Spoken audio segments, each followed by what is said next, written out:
Functions in Python. A function is a block of code executed when it is called. It's a simple kind of a definition which is easy to remember. Note that function is a block of code executed when it is called. It takes the values in the form of arguments and keyword arguments, generally known as parameters, as passing values. Okay, so what you can take it takes the values in the form of arguments and keyword arguments, generally known as the parameters, as passing the values. Okay, the syntax would be with a reserved keyword called as def, that is def, to write any to define any particular function. Okay, so def stands with a reserved keyword in Python, which is usually used to design or define a function. Okay, so now args like are pretty much represented with the single star, like with apple, banana. Okay, whereas the keyword args, which contains the key and as well as the value, which is pretty much denoted, represented with double stars. So how would we do it? So let's start with the basic functions to define it. Are you with me, Javed? Yes, sir. Awesome. So define function. So let's define a function, something called as welcome, like this. And to define a function, we need to give an closed and an open parenthesis with a colon so that we can start a function. And if we say here as print and like this, if we just put an hello over here, so you would get a function. So the what is the name of the definition? A function is a block of code is executed when it is called. So we have to call the function. Okay, like this. So if I execute this, I would get the message as hello. Okay, like that. So let's do some more examples like this. Okay, I'm defining one more particular function. Define something called as name. Here I will type f name, that is nothing but the first name, l name, that is nothing but the last name. Okay, so now again I will write print statement here, and I will write here as I will just print here as f name comma l name, that is nothing but first name and last name. But when I'm calling, I would call the name here like this. I would call the first name as, let us say, Randy, and on the last name we would like to say as Johnson. Okay, when I execute this, you can see that Randy Johnson is being printed. So now let's do one more calculation, as I said you, like we will do a basic calculation of the mathematics.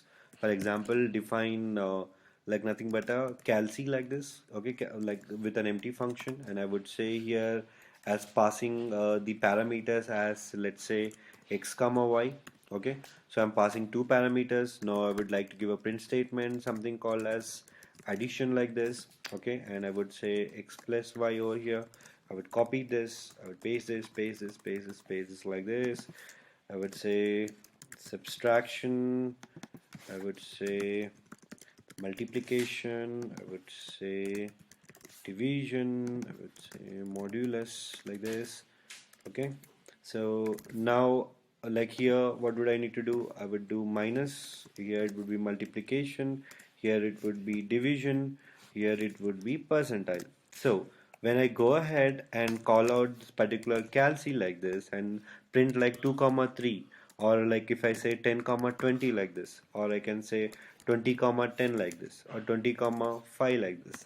Okay, now if I just call out this particular function, you can see that addition, subtraction, multiplication, division, modulus is been printed.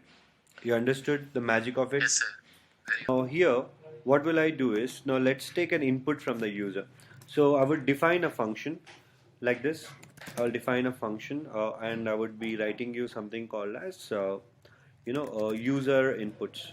Okay, user inputs, and I'll pass an empty parameter, and I would say that name is equal to, since we are taking in a string here, and we would write enter your name.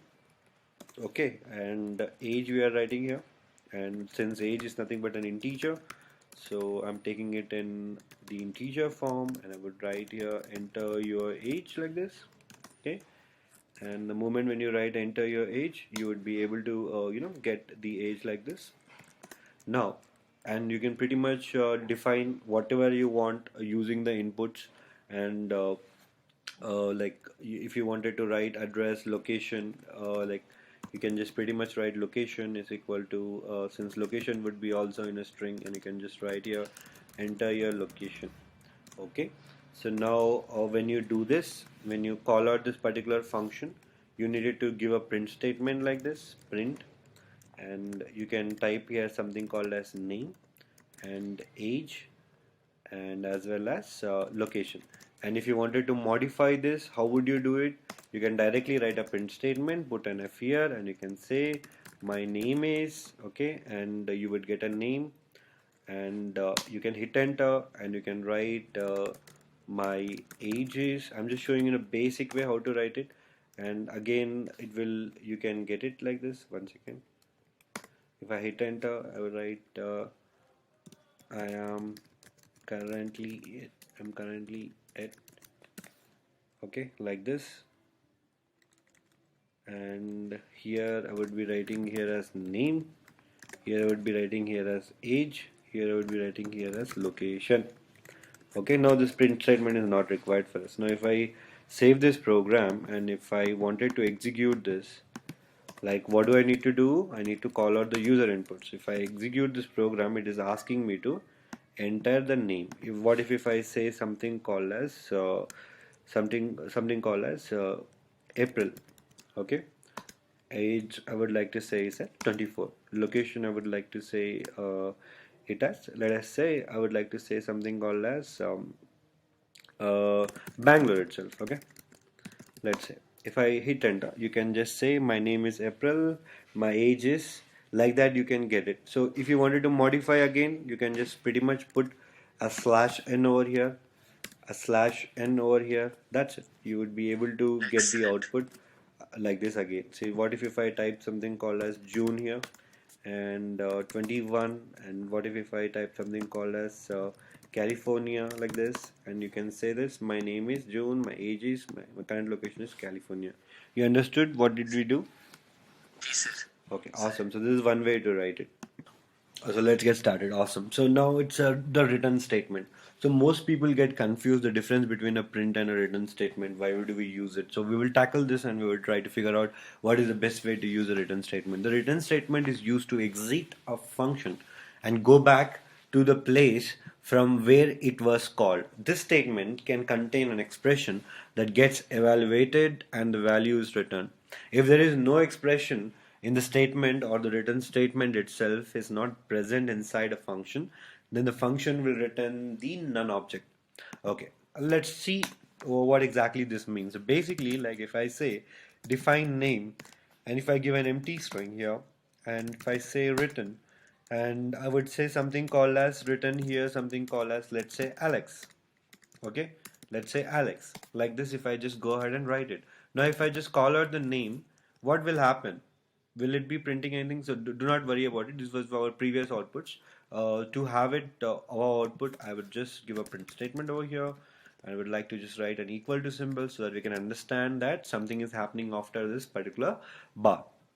Okay, so you can see that nothing has been printed after this output. So what would I do to make this particular print this output? So what if I just write a print statement over here and execute this? You can see it, Alex has been printed here. Why? Because as I said you, return statement is used to exit a function and go back to the place from where it is called. This statement can contain an expression that get evaluated and the values returned.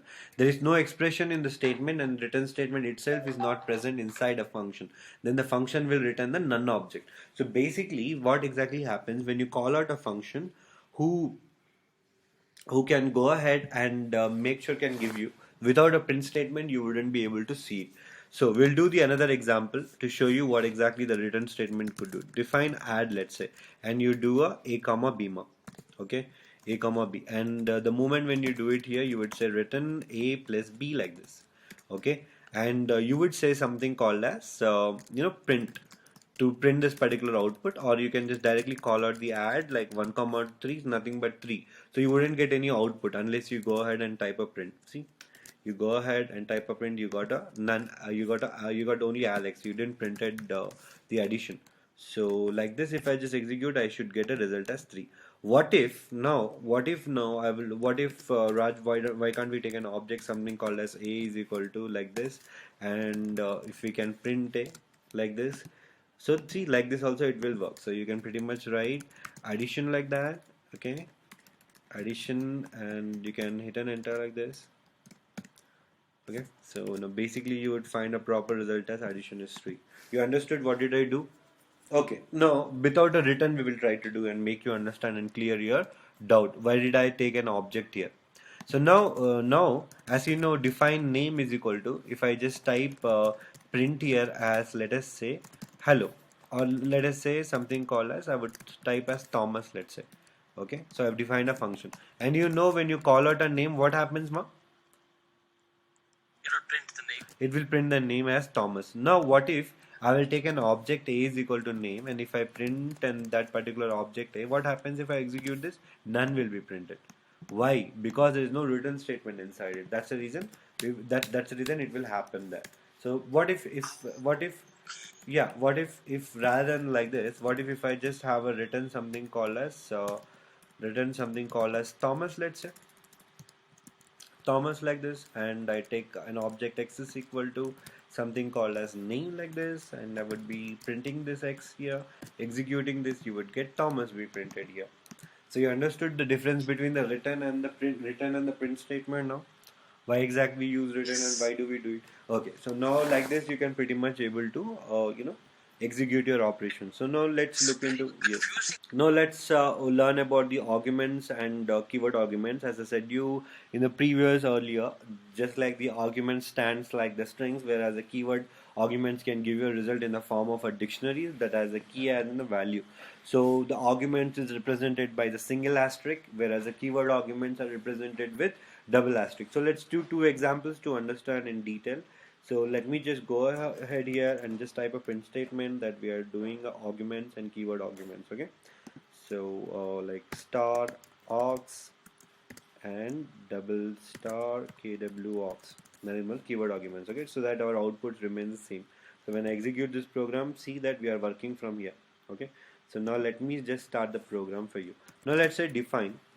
Let's say I would be defining something called as, so now I will be defining a function something called as, to print the arguments and all, something called as details, just like that. And if I type args like this, okay, and if I type double star keyword args like that, okay, and if I start the program, I say a print statement as args are, okay, args are, and I would say here comma, nothing but I'll just write args. In a similar way I would write for kw args.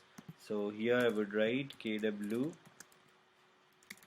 keyword arguments are, okay, and I would write here as something kw. Similarly, now what would I do is, now I will call the details. In the details I would like to write a lot of things. You can see here what and all I'm going to write. Okay, I would write something called as, let's say Ron, okay, comma, I would write Michelle like that, or Michael, okay, and I would write as let's say Thomas with the name, okay. I would write something called as 23 as age, okay. These are nothing but the arguments what I write. Now I will write the keyword arguments.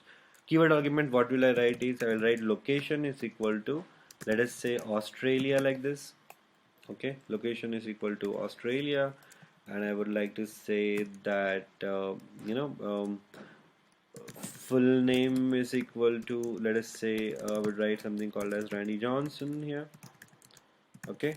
Now I can write something called as role or company name. I can just write something called as company is equal to, let us say I would write something called as Google here. Now if I execute this, what happens? You see the magic. Now you can see that arguments are in the form of a tuple, and keyword arguments are in the form of a dictionary. So you would get values of arguments in the form of a tuple, that Ron, Michelle, Thomas, 23 is been printed because these are the single arguments, whereas the keyword argument, something called as location is equal to Australia, full name is equal to Randy Johnson, company is equal to Google, automatically you got in a dictionary form. We would learn more about the Python collections once we are discussing about the tuple, dictionary, list, and set. So you would able to understand even more clearly. But for now, you just remember what are arguments and what are keyword arguments. Okay? Keyword arguments prints as dictionaries. Yeah. Okay. And the other one, sir? In the form of a Normal tuple. In the form of a tuple. tuple.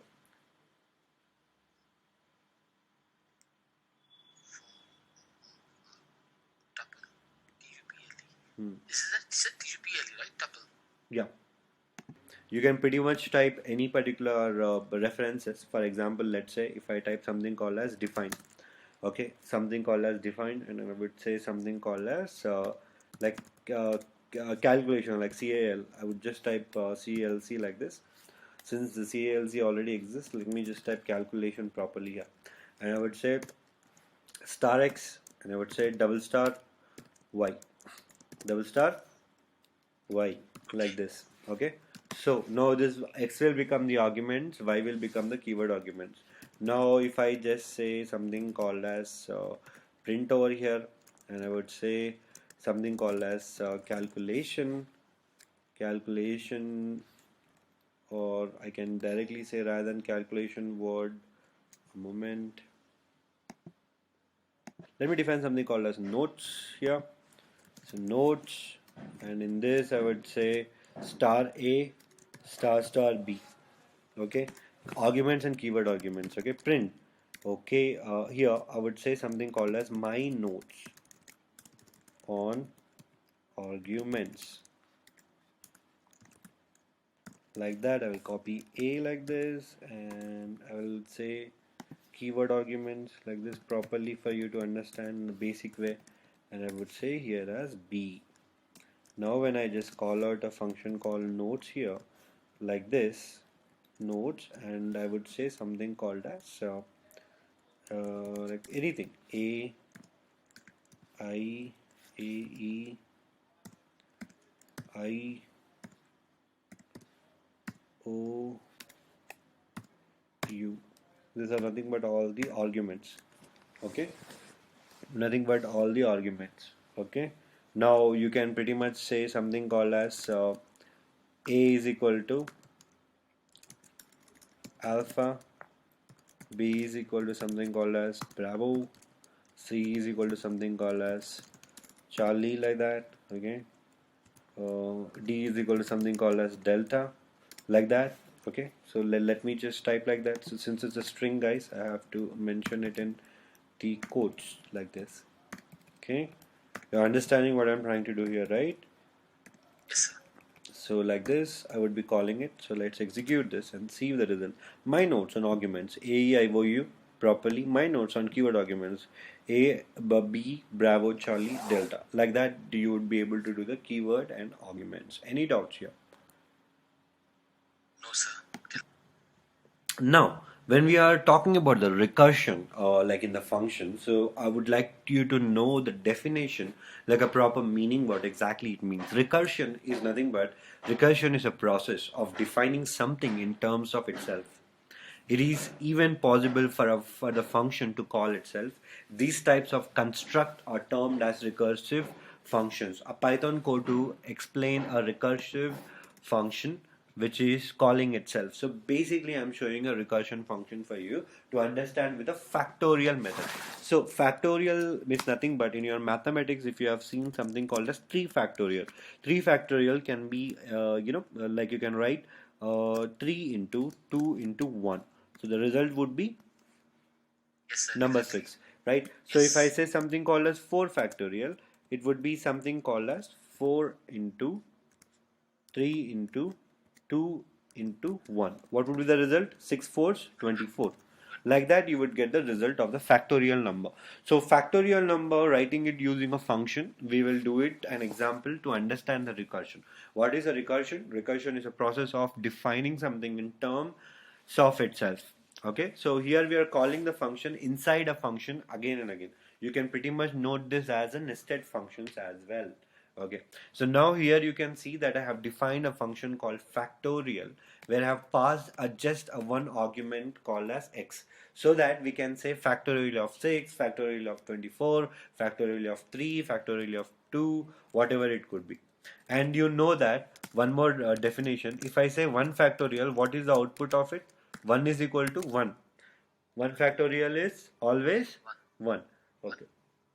If anything else, if you just go something, if you can write it like that, it will go to the if x is equal to 1, return 1. That's it.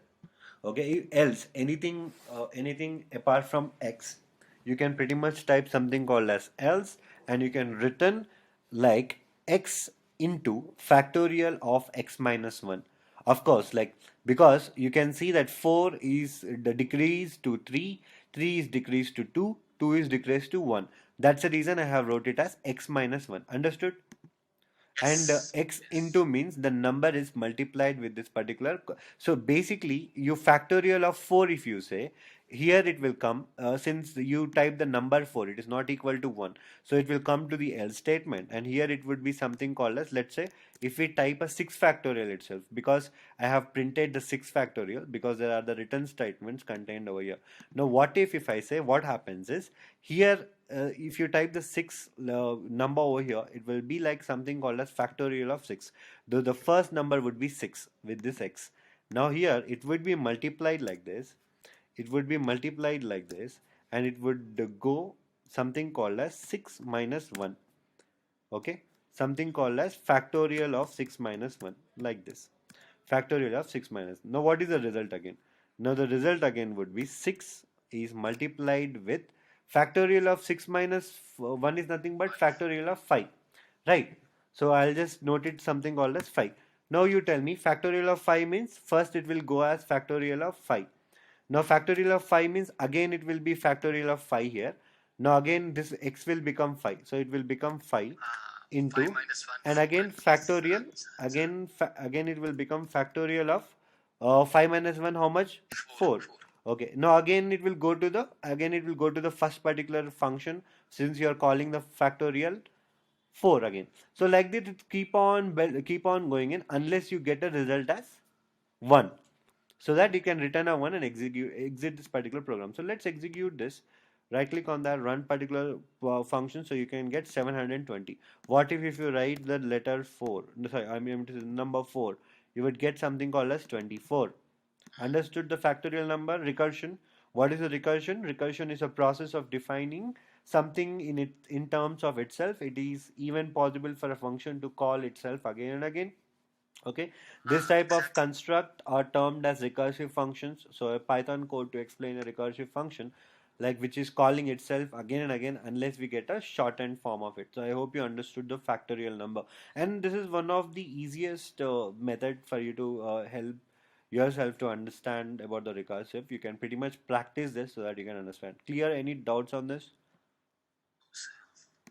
We have done what is a function, what is a print, what is the difference between a print statement and a return statement, how do you call the a function, how do you pass the parameters on it, what are arguments and keyword arguments, how they are denoted, like with star arguments, double asterisk with keyword arguments, whereas the arguments will give you the result in the form of a tuple. Okay, and whereas the keyword arguments will give you the result in the form of a dictionary. Okay, and also we have done about the user inputs. How do you take a user input after calling a function? We have also learnt about the recursions. How do we use the recursions, and how do you can call the function again and again by using a factorial number? So you have learned the factorial method as well. So this is about it.